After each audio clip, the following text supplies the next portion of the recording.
पूरी रात का ससुराल। एक समय की बात है, एक गांव में माधव नाम का एक युवक रहता था। उसकी शादी पास के गांव की एक सुंदर और बुद्धिमान लड़की सुनीता से तय हुई। शादी धूमधाम से संपन्न हुई और पहली बार सुनीता अपने ससुराल आई। शादी के बाद की रात, जब सुनीता पहली बार अपने ससुराल में थी, उसने देखा कि घर का माहौल थोड़ा अलग था। वहाँ के रीति रिवाज कुछ अलग थे और वह हर चीज को ध्यान से देख रही थी। रात होते ही माधव की माँ ने बहू से कहा, बेटा, हमारे यहाँ एक परंपरा है कि नई बहू पहली रात को घर के सभी सदस्यों के लिए भोजन बनाएगी। सुनीता ने बिना किसी शिकायत के काम शुरू कर दिया। उसने पूरे मन से स्वादिष्ट भोजन बनाया और सभी को परोसा। सबने उसकी तारीफ की, लेकिन तभी उसकी नंद ने मुस्कुराते हुए कहा, भाभी, एक और परंपरा है, नई बहू को पूरी रात जागकर घर की देखभाल करनी होती है।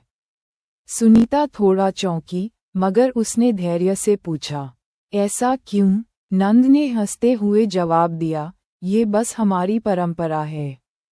सुनीता को यह अजीब लगा, लेकिन वह चुप रही। उसने मन ही मन सोचा कि यह ससुराल का पहला दिन है और उसे सबका दिल जीतना है।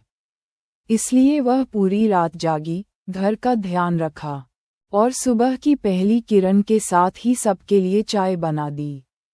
जब उसकी सास ने देखा कि सुनीता रात भर जागी रही और फिर भी बिना थके काम कर रही है, तो वह बहुत प्रभावित हुई। उन्होंने सुनीता को गले लगाया और कहा, बेटा, ये परंपरा असल में कोई मजबूरी नहीं थी। ये सिर्फ तुम्हारी सहनशक्ति और धैर्य की परीक्षा थी। तुमने जिस तरह इसे निभाया, उससे साबित होता है कि तुम इस घर की सच्ची लक्ष्मी हो। माधव ने भी सुनीता की प्रशंसा की और कहा, तुम्हारी समझदारी और धैर्य ने सबका दिल जीत लिया। इस तरह सुनीता ने अपनी बुद्धिमानी और प्रेम से अपने नए परिवार का दिल जीत लिया। ये कहानी हमें सिखाती है कि धैर्य और समझदारी से हर चुनौती को पार किया जा सकता है और रिश्तों को मजबूती दी जा सकती है। शिक्षा: धैर्य और समझदारी से किसी भी कठिनाई को पार किया जा सकता है। हर परंपरा के पीछे एक गहरी सीख छिपी होती है।